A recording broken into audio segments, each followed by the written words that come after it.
You are listening to the 5 a.m. podcast, and today is your day. Today, we are honored to have with us Bryan Gile. Bryan is an 8-time world record holding professional skydiver with over 12,000 jumps to his name.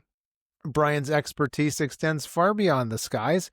He's a global citizen who's lived in 7 different countries. He speaks 3 foreign languages and embodies a holistic approach to excellence through his practices in yoga, Brazilian Jiu-Jitsu, and surfing. As the former North American Director of Sales of Surf Lakes International from 2020 to 2023, Bryan brings an invaluable insight from the business world where he's consistently demonstrated a remarkable ability to transform ambitious vision into reality. His journey from extreme sports to entrepreneurship has been guided by the transformative mindset strategies outlined in his book, Be Great, Be Happy, where he reveals how he turned his greatest weaknesses into his most powerful strengths. Today, we'll explore how Bryan's unique experiences from free falling through the sky to closing multi-7-figure deals have shaped his philosophy on breaking limits, mastering peak performance, and achieving world-class success in any domain. Now, a quick warm welcome to you wherever you are watching or listening from. We appreciate you being here. Please consider sharing this with 3 of your friends. I know that many are going to enjoy and, dare I say, profit from this conversation. And a big thanks to our friends that have ventured over to buymeacoffee.com/5am podcast and supported us with a few of those delicious virtual cups of coffee this week and last. And now, Bryan Gile, a good morning and welcome to the 5 a.m. community. Good morning, Michael. Good morning, listeners. Thank you for having me today. Oh, man, it's great to have you here. I loved reading your bio. I loved reading about the adventuresome nature of your life. And of course, we're reading one chapter of your life. There's been many other chapters to get to this point.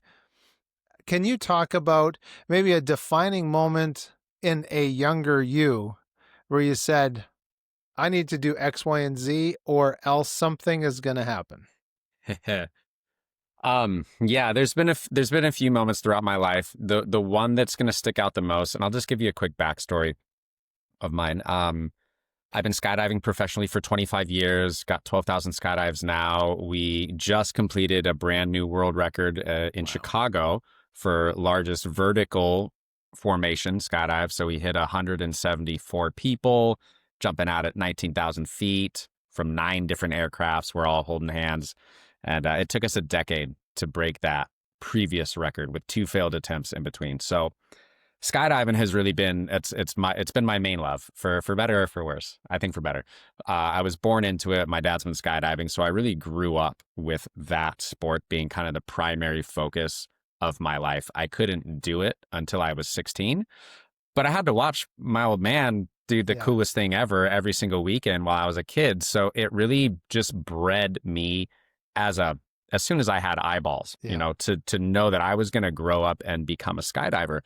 And what ended up happening is I started skydiving at 16 years old, never looked back. And because there was such a lead up to wanting to do that sport, my conviction that I would become skilled at it was just naturally as high as could be. Like my self-belief of what I could achieve in the sport of skydiving had absolutely no limits. And I'm the type of guy that has to work like really, really hard for everything. I'm not the guy who just like naturally walks in and kicks ass, I used to be a slow learner. I figured out how to be a very fast learner now, and that's a process.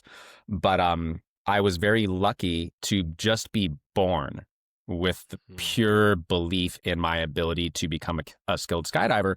And that led me to my first world record in 2012, large formation as well, at the age of 29.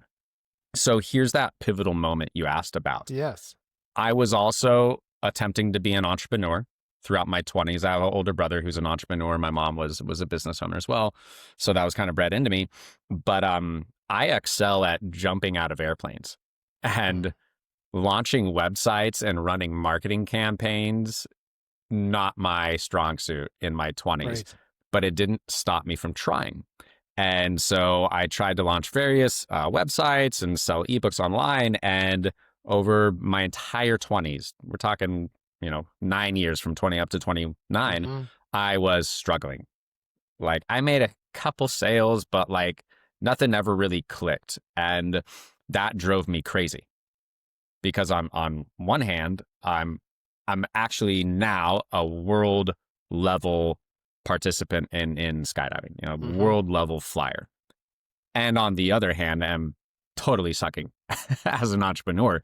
So I racked my brain once I got home from getting that record in 2012. It was like, why can I be excelling so much at one thing in life Mm-hmm. and failing so miserably at the other thing? And I was meditating a lot. At the time, I was doing a lot of yoga. At the time, I was doing some energy cultivation practices that just really got me quieted my mind, Mm-hmm. got me kind of grounded in the now moment, which is that's a hint for anyone listening right now. If you're stuck and you're not sure how to get out of where you're at in life and Yeah. progress, whether it's in your career or personally, I would recommend getting good at quieting the thoughts in your mind. Mm-hmm. Spend the time, spend the investment. Trust me, it'll pay off in more ways than one. Yeah. So I sat and thought to myself, I'm like, what am I doing skydiving that I'm not doing as an entrepreneur? And that's when it dawned on me that, okay, I have 1,000% conviction in my ability to succeed at my Yeah. goals in the sky Yes. that I don't even want to admit it to myself. Yeah. Do you actually believe yourself? This is something I call the mirror exercise. Stand in front of a mirror and say to yourself that you are going to complete X certain goal and then wait for the reaction. Yeah. Is there doubt that bubbles up? Is there fear that bubbles up? Because if there is, that's going to be a big, big problem between you and achieving excellent results. And in Yes. business, average results typically they're frustrating. You Yeah. want above average results at least, wouldn't you think, Michael? That's Would you right. agree? Yeah, Absolutely. No, for that's sure. great. So Yeah, I yeah. Go wanted on. a couple of my friends that have jumped out of planes with parachutes on their backs, doing the skydiving. They've described to me of, man, I thought I was mentally prepared and ready to go, and they get me out, and I'm on the strut, and all of a sudden, my feet don't move, and that's kind of a challenge. One of my friends, just as you do, he got pushed off the Yep. strut, and by hook or by crook, you, my friend, are skydiving today. Could you share maybe one of your challenging lead ups to a record attempt and that mental preparation that you realized you had to do, or you were going to have some maybe some automatic responses from your body or something? So actually, the reason why I would say that I'm on record attempts and records themselves Hmm. is because I train that response so heavily before the records. I will spend a process of a handful of months visualizing myself Mm. at the record. I'll close my eyes when I'm in the shower or something like that. I'll close my eyes and I will see a formation of 8 other aircraft out there on the horizon. I Mm. will envision myself being calm, being relaxed, and saying to myself that I am calm, I Yeah. am relaxed, and I'm inhaling, I am exhaling. I will envision that months before the record in Mm. preparation for it so that once I get to the moment where I need that, Yeah. it's already trained. And Yeah. then I stay with my breath. I talk to myself. I am breathing in, I am breathing out.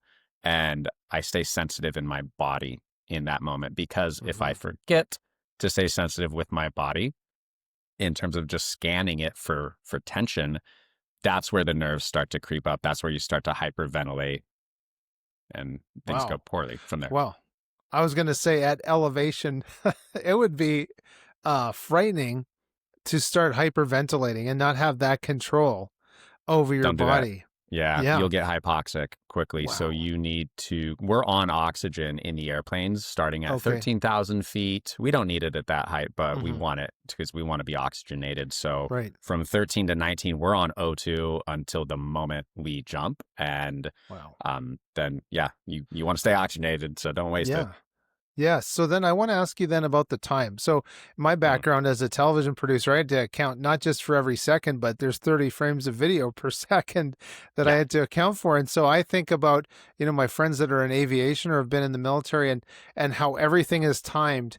And so you're flying up to 19,000 feet to get to elevation, and then you're in multiple planes. Can you Mhm. talk about that need for strict coordination?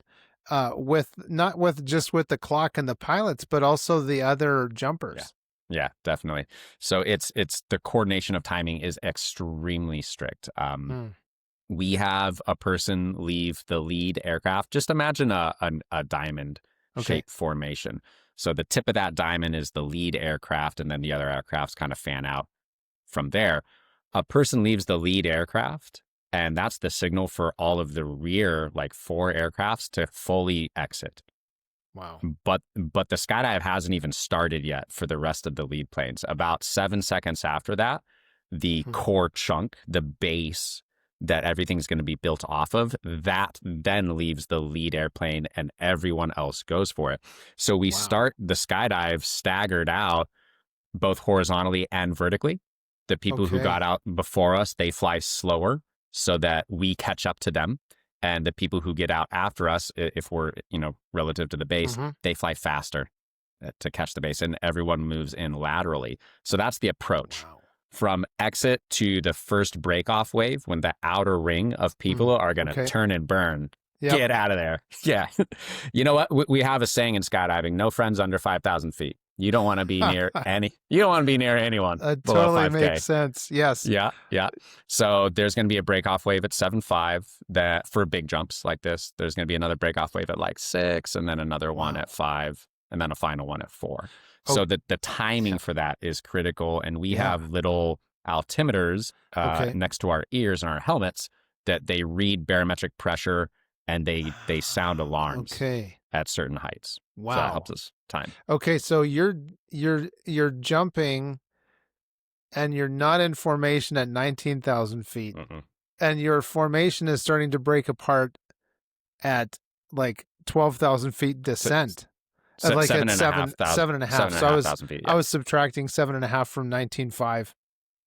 So what would you say is the time then from leaving the plane to that 7,500 I mark? I think it's just under 60 seconds. I think Wow.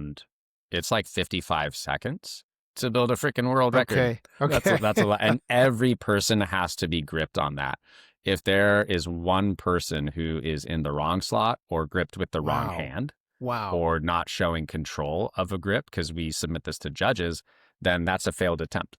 So, and it takes us half a dozen or a dozen attempts to get one of these. So it's a multi-day journey. Wow. So then can you talk then about, because this is an important, I wanted to get to your book, but I'm We'll playing get this there. whole Yeah, thing we'll get in there. your mind from And like, hey, for anyone listening, we're going yes. to wrap skydiving into major life lessons that you Oh can yeah. use to blow your career up and excel in life. Yeah. So, So then I want to ask you then, even like the handholds and the grips. And so that relationship that you have to have with your fellow skydivers, can you talk about the development of that and maybe even cutting people from the team? yeah, that does happen. Fortunately, we've gotten better at the Mm. pre-event Yep. invitation process Okay. to really come into the game with the right team from the start. That's our goal, is to make Mm. as few cuts as possible. Now, once it's game time and the clock starts, Yes. if you are not doing your job, you're not going to get very many chances to continue doing your job. This has to be a 100% win rate for you Wow. every single jump. You don't get to do 8 jumps well and then totally blow one. Mm. That's if it We're a little more forgiving of that these days than we used to be, because we kind of Okay. want to work with the same team members. You've got the sight picture dialed after a few jumps, Yes. but if you get away with one mistake, you're not going to get away with two. Mm. So it's critical that you get in there and perform. And what we see happen is that creates a lot of anxiety for people. And what typically happens is you fall to the level of your preparedness. Okay. Wow. People Yeah. think whenever they go into a sporting event, a game, or maybe like Mm-hmm. a wrestling match or a fight or something like that, Right. that you're going to perform at your best. You're actually going to fall to the level of your training. Wow. You usually will perform worse in games, not always, but you need to come in prepared. So Yes. overtrain. Love it. I learned a quote that I love recently. Okay. It's that amateurs practice until they get it right, and professionals practice until they can't get it wrong. Wow. I, for one, cannot agree hard enough with that statement, because that is the path to excellence. So whether it's putting in reps in your business or putting Mm-hmm. in reps in the gym or with underwater basket weaving, Yes. you want to prepare till you can't get it wrong. Wow. Wow, that is great. I think back to some of my hockey days, high school age, playing on a team. And you just answered some questions that I had of, man, I practiced and I practiced and I still screwed up when I, came down to the pressure cooker and we were, third period or whatever it was. So that is great insight. Then how did you take these truths then that you learned and started to put pen to paper with your book, Be Great, Be Happy? Yeah, cool. Love to get into that. Okay, so rewind to that spot, that time period in 2012 when I achieved my first world record, and I was wondering why I was able to excel so much to like a top 1% level in skydiving Mm-hmm. and totally be blowing it as an entrepreneur at the same Yeah. time. And I realized that it came down to the level of conviction I had that I was going to be successful. Wow. As a skydiver, I didn't know when I would get on my first world record. I had been skydiving for 13 years before that happened. I didn't know when it was going to happen. I just knew that it was, without a doubt, full stop, full conviction. Now, with my business life, I tried really hard. I showed up to work. I tried different businesses, but I had this internal doubt that I didn't even want to admit to myself, that I was afraid of failure. Deep internally, I didn't know if it was going to work out. And so what ended up happening there, and what happens to a lot of people in this situation, is you start on a new business venture and you're super excited, right? How exciting is it to get started on a new project, right? Mm-hmm. Okay, Always. well, what about when you start to hit some obstacles that you don't know how to overcome? That's where the self-talk comes in. That's where people start spiraling themselves downwards and saying, I don't know if this is right. Did I make the right decision? I don't know if I can do this. Like, what if I can't figure this out? And if that mental dialogue isn't checked and controlled, then momentum slows Mm-hmm. and you end up getting distracted by something. Because life is full of distractions, right? Yeah. Like all the time, something's happening that pulls your focus away. And if your belief was slowly falling off a cliff, all it takes for that belief to plummet is just any life distraction. It could be a vacation, Mm-hmm. or it could be an apartment move where it takes you a week to move, and then a week later, you don't have the focus anymore. Right. So that's where the skydiving ties into business. Is I realized, I was like, okay, I fully believe in my ability to succeed as a skydiver. How can I synthetically recreate that mindset where it doesn't currently exist in my entrepreneurial life? And I also reflected that it's like, hey, the reason why I speak multiple foreign languages is also because I fully believe that I can do it. And I enjoy it. Like I enjoy speaking foreign languages, so I spend time focusing on it. But I ultimately do not doubt my ability to learn a foreign language to fluency at all. So it leads, you really get the results that you expect to get in life. So Yes. at that point in time, and this is where my book came from, I decided I needed to recreate this mindset. How am I going to do it? Okay. Essentially, I'm suffering from a series of negative thoughts that tell me I can't achieve this goal. I got to figure out how to deal with those thoughts. And then I need to take consistent action towards my goals. So I developed a 3-step system that night called positive immediate action, where here's the 3 steps of it. And anyone, if you want to change your life, if you want to 8x, 10x your income, if you want to learn foreign languages, do these 3 steps. Step one, recognize the positive or negative polarity of the thoughts that you are experiencing at all points in time. Don't spend an hour a day doing this. Don't add any extra time to your schedule. Just learn how to run a background scan of your thoughts and classify all of them as either positive or negative. Another way to think about that would be helpful or unhelpful. Yeah. So a helpful, positive thought is anything that empowers you, uplifts others, excels you towards your goals, makes you feel good. Pretty easy to identify those. A negative thought is the opposite of that, obviously. It's anything that slows you down, that creates anxiety, worry, doubt, fear for you, or it could be procrastination. I'll do it later. I don't feel like doing it right now. Those are great examples of negative thoughts that entrepreneurs deal with all the time because running a business is hard and I would rather go to the beach right now. You know what I mean? But if your goal is launching a business, then maybe this moment isn't the right time to go to the beach. Right. Maybe you go later Yes. or the gym, whatever. Yeah. So then I got to ask you then, this delayed gratification, which is so valuable and so important. You know, some people might say dying to the flesh, those fleshly things we want to do. Can you give an example maybe from skydiving and preparing for these world records, which is vitally important, and then realizing I have to say no to a few things? Sure. Yeah. First of all, I almost never work the weekends. Just almost never. I'm always trying to have as much fun as I can on Saturdays and Sundays. I plug in stuff for myself to do during evenings, during the week. I found that going surfing or going to the gym in the morning is not a good move for me because I enter my workday unfocused, tired, and hungry after that. So I'm not delaying gratification. Right. I just prioritize my goals first. And that was a major change in my life as a business owner.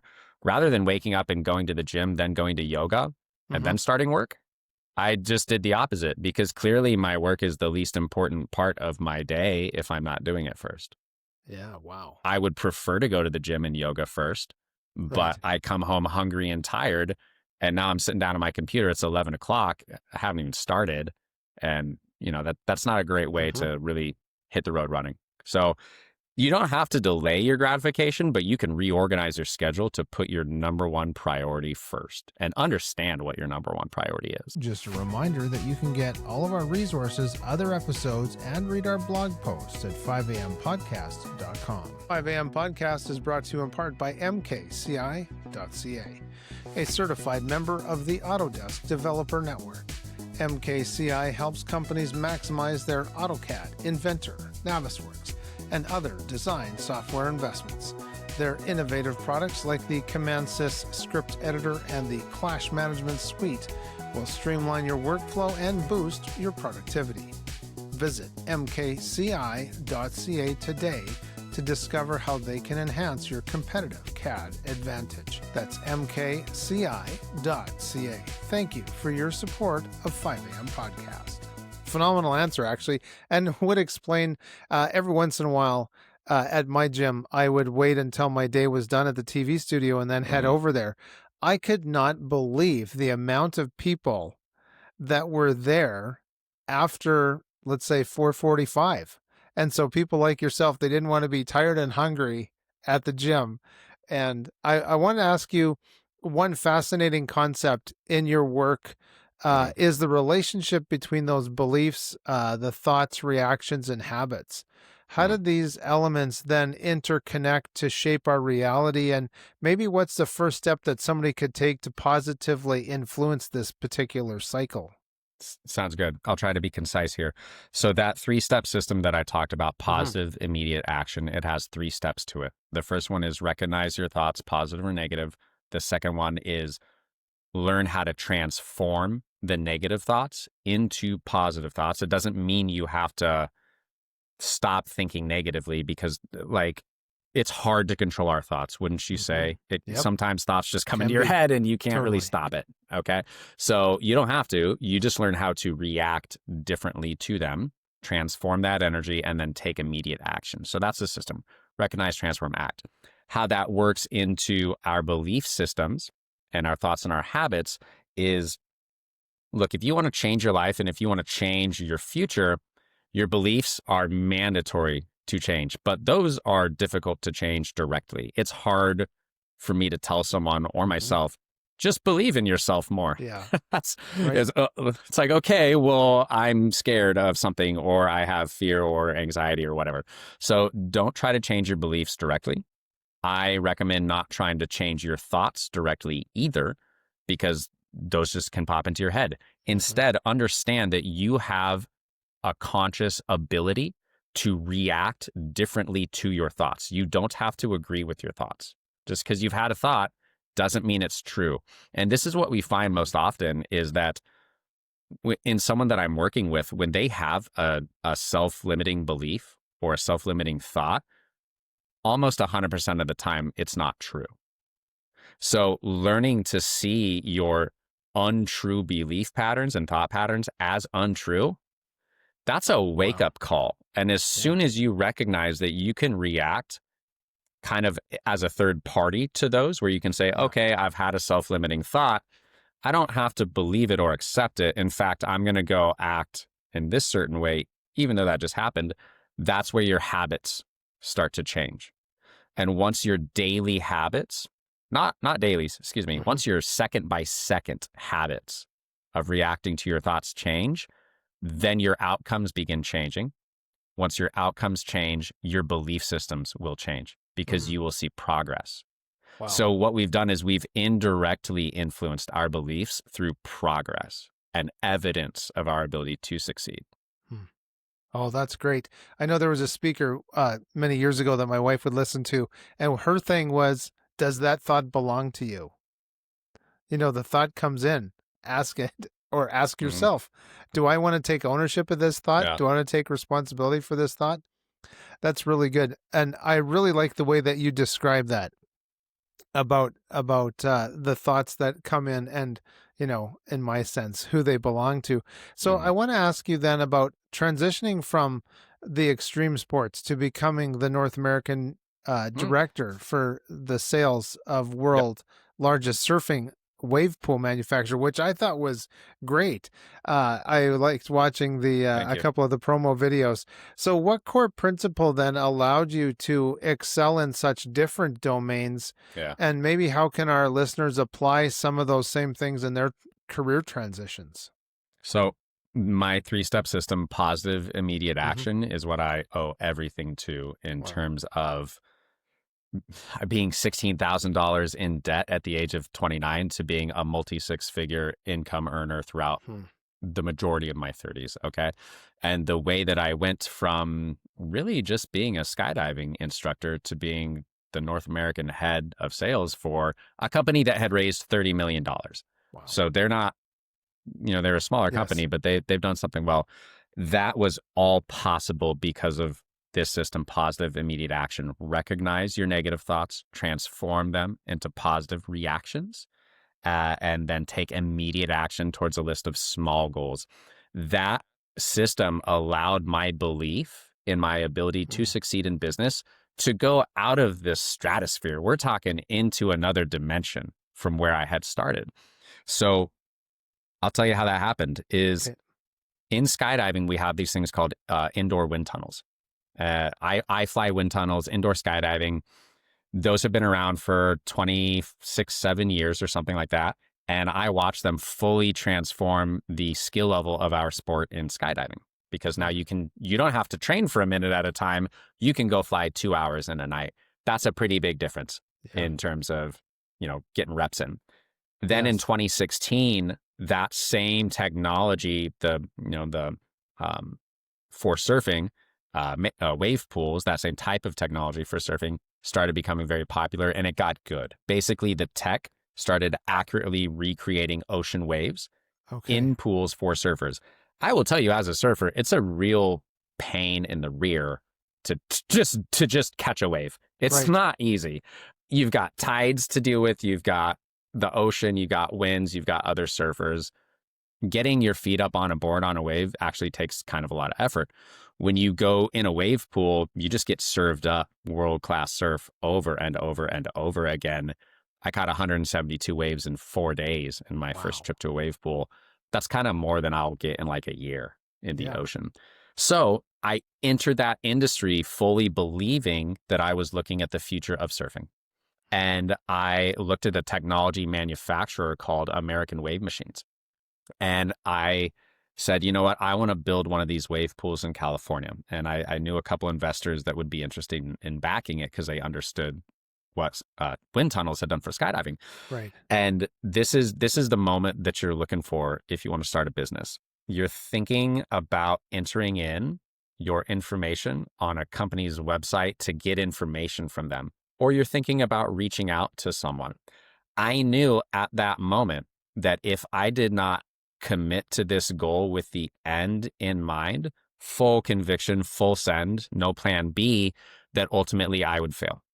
So as I thought about, submitting my information to this company to talk to them about building a wave pool, I knew it couldn't be from just a, hey, let's see what they say standpoint. It has to be a decision of I will do this. I'm going to do this. And then I said, you know what? I don't know what I'm doing here at all, but I do have a 3-step system that absolutely crushes fear and doubt, and I will figure it out.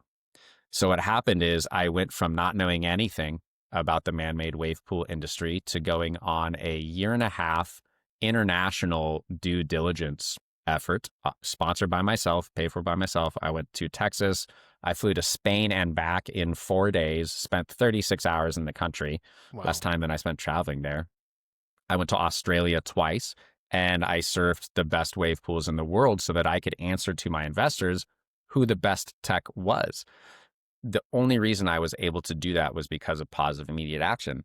And through those efforts, I think at the time, I would argue I probably was the most educated person in the world on the wave pool industry through direct experience. Because unless you had surfed all 3 of those wave pools and created, which are on different continents, mind you, and then created very in-depth investor-ready pro formas, financial plans, unless you had done that firsthand, you could not have had the same experience that I did.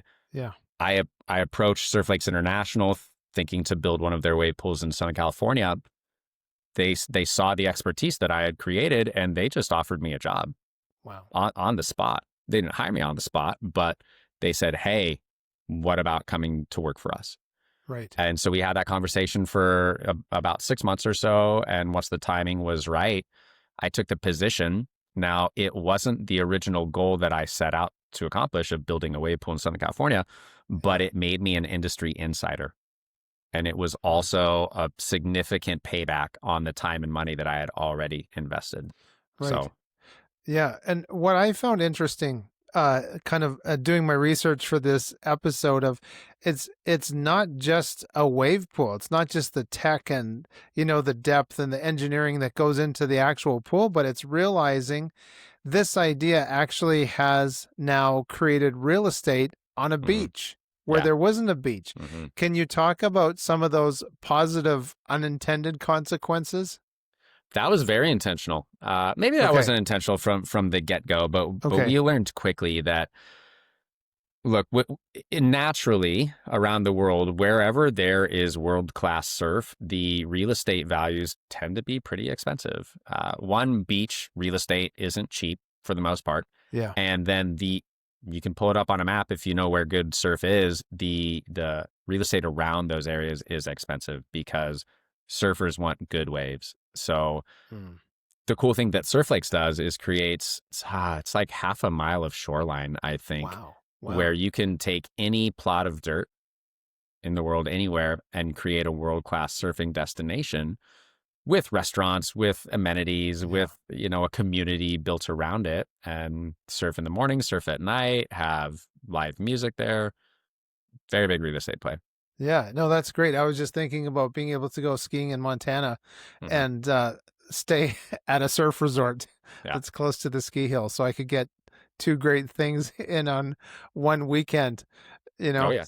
Yeah, that's good. So I want to ask you then more about your book, that the in your book, you discuss the birth and death of an idea. Mm-hmm. Could you walk us through that critical juncture where maybe most people's great ideas die and that Yeah, specific mindset shift that can prevent a premature death? absolutely. So the birth and death of an idea are just concepts that I came up with, where Mm, essentially we're mapping out on a graph what yeah, happens mentally yeah. with a person over the life cycle or death cycle of their idea. Let's think about a bell curve for the Hmm. death of an idea. Yeah. We start off, low on one side where you have this new idea and you're really excited and you start to make progress on it. So you start to lift off, you accelerate, your trajectory is going upwards. Eventually that progress it's easy to make a lot of progress whenever you start anything because you're starting from zero. And Yeah. then once you're a handful of days, weeks, months, years in, the daily progress that you make towards your goal can feel very, very small. Eventually, for every goal, every idea, your excitement for that is going to fade. When you wake up and work on your business for the 1,000th day, it's Yeah. going to be a lot less exciting than it was when you were launching it. Okay. You're in the daily grind right there.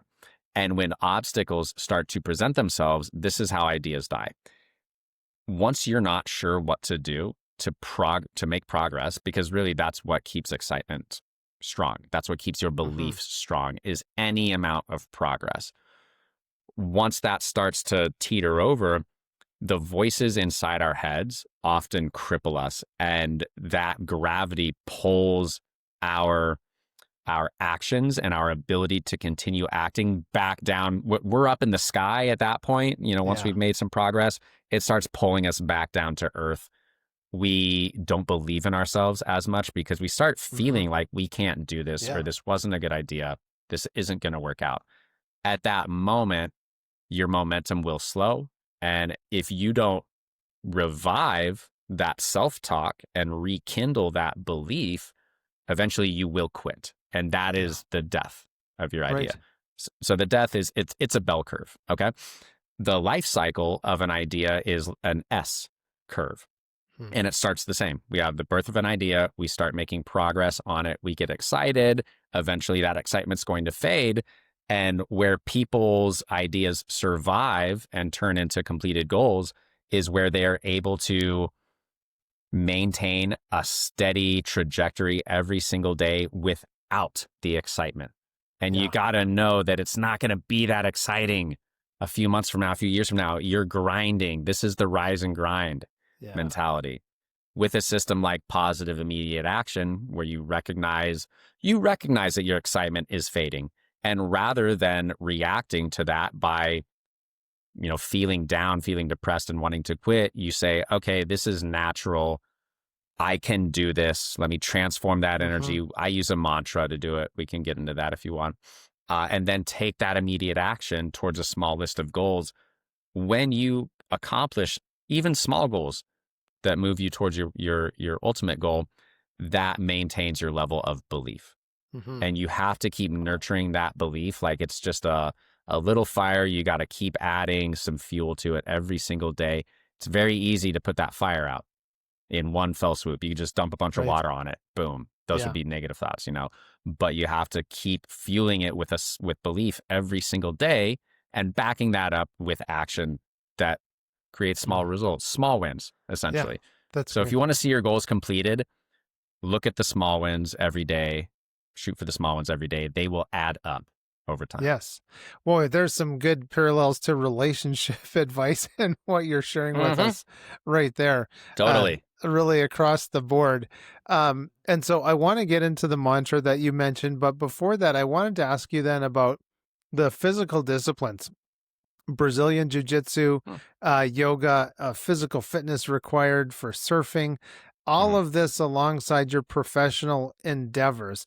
How did these physical disciplines complement your mental approach to achievement?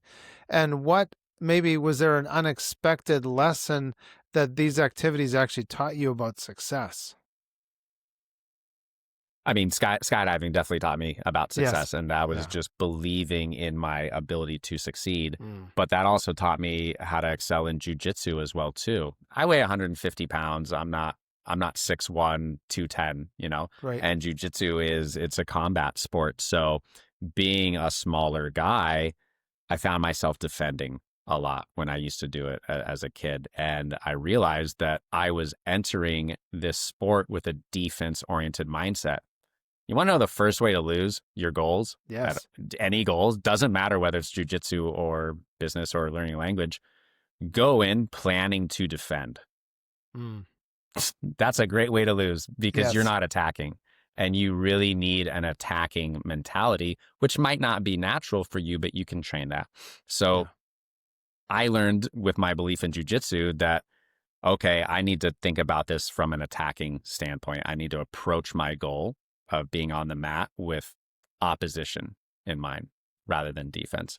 Um, in terms of my sports complementing my Hmm. professional life, I gotta have fun at the end of the day. I'm an athlete first and an entrepreneur second. And if I don't get out there and refuel my spirit, Hmm. I'm just not happy at work. And Yeah. when you're not happy at work, that's what leads to burnout fast. So, for instance, I just ran a 2-day event with a new company I started working with.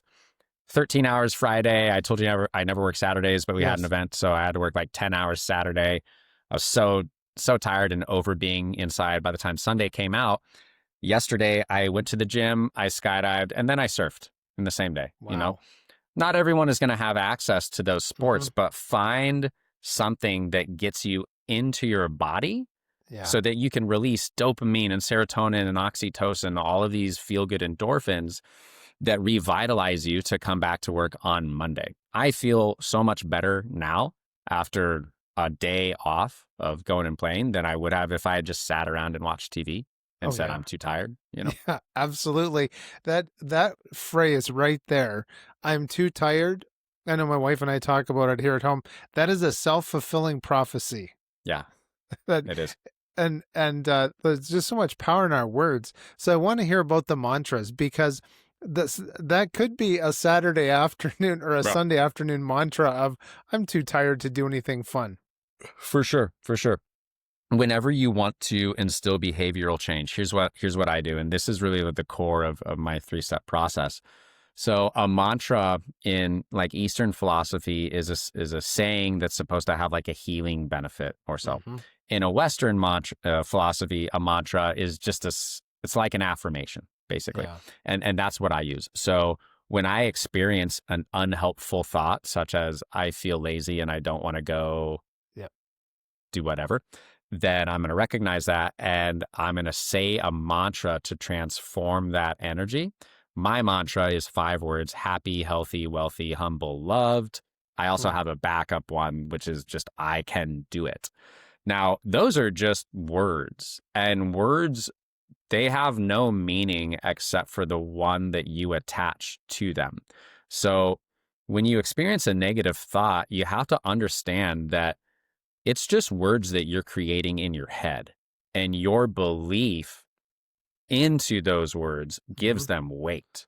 Yes. You don't have to give your negative thoughts weight. You can choose to put belief into your positive thoughts. So that's what my mantras do, is they remind me that I can take action. Yeah. I can overcome these obstacles, calm down. It's not such a big deal if I'm nervous or scared about something. Or it's just a reminder to, get up and get to the gym, get up and take a walk. So my mantra Hmm. is a reminder to be positive, to act positive. And this has scientific backing in Yeah. its effectiveness. This isn't just some crazy system that I came up Yes. with. Like, there is scientific backing via neuroscience for the benefits of positive thinking. Hmm. When you think positively on repeat, you can retrain your brain to see the glass half full. Okay, to approach your life in what I call a realistic optimist mindset. I'm not trying to tell anyone or myself to just lean into blind optimism. Just go shout a bunch of positive stuff and your life will be great. That's not it. We need to be realistically optimistic. And that's what positive thinking allows you to do, because now you can take action from that and take control Yeah. over whether it's your afternoon or I your love it. business. That's great. And I know for me, coming from a Christian perspective, while you're talking about this, I'm thinking about there's one Bible verse that's always stuck with me, even since I was younger. And it said, the word profited them nothing, not having been mixed with faith. Yeah. And so in hearing your mantra and understanding, wow, I got to mix something with those words. And then, of course, talking about positive thinking, I'm thinking about Norman Vincent Peale and all those books that I would Hmm. devour Hmm. as a young adult. But I want to ask you, and I know that you've touched on this already, but I might be asking the same question in a different way. The continual focus Yeah. that is shared by the like number one invisible habit shared by elite performers. What does this practice look like in daily life? And is it possible that someone could develop this with maybe starting with a minute a day? Totally. First of all, you're a great host because you've done your homework here. Oh, thank you. Thank you. uh, okay, so for everyone listening, continual focus is, I'm going to repeat it. It's the number one invisible habit of top achievers in anything global, whether it's sports, business, speaking foreign languages, whatever it is. Anyone you know who is incredibly good at something, if they're above average, they are using a system I call continual focus. What that is actively imagining specific components of what you're trying to excel at while you're not doing it. So let me give you an example of someone learning to play the guitar, because this is totally applicable for musicians, for artists, for anyone. You're in your kitchen cooking and you don't have a guitar in your hands. But while you're cooking, you've got 30 seconds here, you've got 30 seconds there, you've got a minute here, and you hold an imaginary guitar just as if you had the physical thing in it, and you practice the finger sequences that you would need for the song that you're trying to learn. Okay? The best people in the world do this, especially when they're starting out. I did this as a skydiver Hmm. for probably a decade, from 26 up definitely until the age of 30, over that. What I would do is I would walk around my house and I would pretend I was using the body movements that I would need in the air to fly around, just as if I was flying around my house. I would fly around corners in my house. Visually I'm there. I did that with foreign languages as well too. When I was learning Spanish, I would play a game where I would try to think of the most difficult sentence that I could come up with using different verb tenses and conjugations. And I would just start playing with making difficult sentences over and over and over again, changing the tense, changing, who the sentence focuses on while I'm not in Spanish class. And that Hmm. is the key focus here. Is amateurs show up to practice something, and that's when they focus on it. And as soon as they leave practice, as soon as they leave work, their mind completely disengages. While a professional, like a very elite professional, rather than having like a light switch that turns off and off, like a focus Hmm. switch that goes focus on, Yeah. focus off, they have a dimming dial. So when they're actively working on their business goal, whatever, they turn the focus light all the way up. They're fully engaged. And then when they leave the office or leave the practice area, they turn it down to 5%. And Hmm. they go about their normal life as they would with their kids and their partner and all that, fitting in 30 seconds of mental practice on very specific goals that they have here and there. And that 10x's your rate of growth. Like Wow. you cannot become above average if you're not doing that, because everyone who is above average is doing that. Yeah, right. Wow, I keep wanting to just jump off the freeway here in our conversation. It's great, but there's some people listening that I'm sure want to get in touch with you. Yeah, Can you share how we can connect? for sure. You can find me on TikTok. That's Bryan Gile official, Bryangile. You can also find me on Instagram. It's my first and last name, Bryan.Gile. You can find my website, BryanGile.com. There's also my book, Be Great, Be Happy, on Amazon. Good. Okay, so in what we've been talking about, I touched on how what you're sharing is not only great business and life advice, but great relationship advice. Um, do you have some nuggets of truth of you want to be focused, you're building something. How about a relationship comes into your world, and how do you manage both with success? Yeah, that's tricky. The way to do it is, decide what else you want to cut out in your life, because you only have so much time, you only have Yeah, so much focus. exactly. If you're fully focused on running a business and also fully focused on your partner, then keep your friends who are important to you, but there may be some friendships that you don't have time for anymore, Yeah. or there may be some activities that you don't have time for anymore. The key is, don't lose yourself, but focus on your priorities. And anyone else I know who, they're a great family man, husband or wife, and then they're running a business as well. That's pretty much their life, Yeah. is Right. spouse, family, business. Yeah. But then Yeah. they also have something to keep them healthy as well. It could be the gym, or it could be one other hobby. You might Yeah. not be out at the bars till 2 a.m. anymore, though. That's right. That's right. And that'll save your pocketbook and your brain and liver and all those other things. So I want to ask you then, looking back over these 12,000 plus skydives, was there a moment that maybe felt like a setback or felt like failure, but ultimately proved to be so valuable for your personal growth? Just within skydiving? Oh, it could be anything, but I was thinking in terms of, skydiving being kind of the Yeah. headliner for the Well, conversation, but doesn't have sure. to be skydiving. Sure. So I tried for my first world record in 2009 for the 108 person formation. I flew to Skydive Chicago for it, traveled halfway across the country, and I was invited on the warm-up jumps before the event started. Okay. Never got off the bench for the event. So I was on the sideline on the bench just waiting for a shot to come in.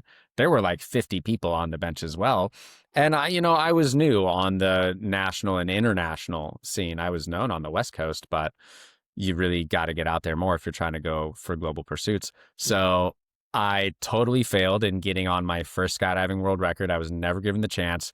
Definitely cried my eyes out in my car after that. Yeah. And did that make me give up? No, I just joined a skydiving team, continued dedicating myself to it every week, got a lot better, and now I have 8 world records. Wow. So Yeah. just because you get slapped in the face the first time you go for a goal, lick your wounds and then figure out how you can train harder. Yeah.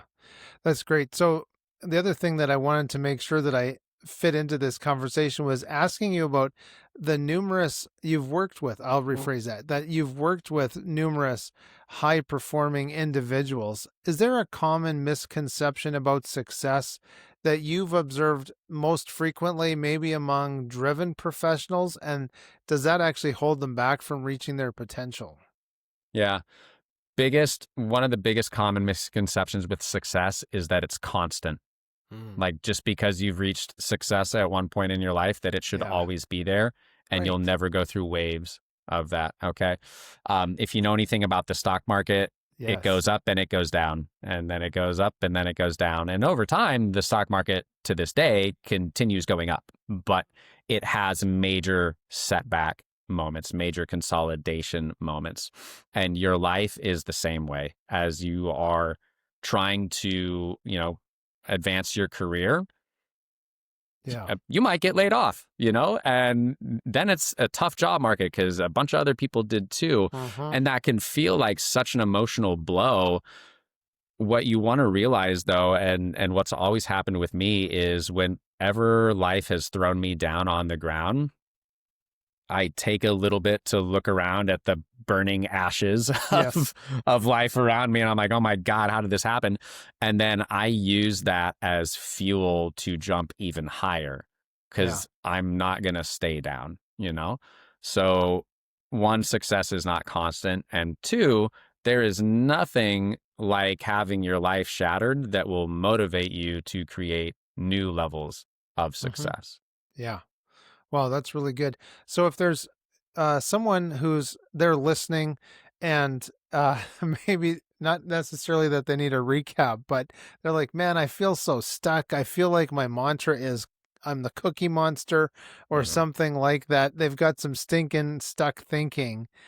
Is there a couple of I don't want to say easy because they don't have an easy road ahead of them if they want to do something different that they've been doing for the last 28 years.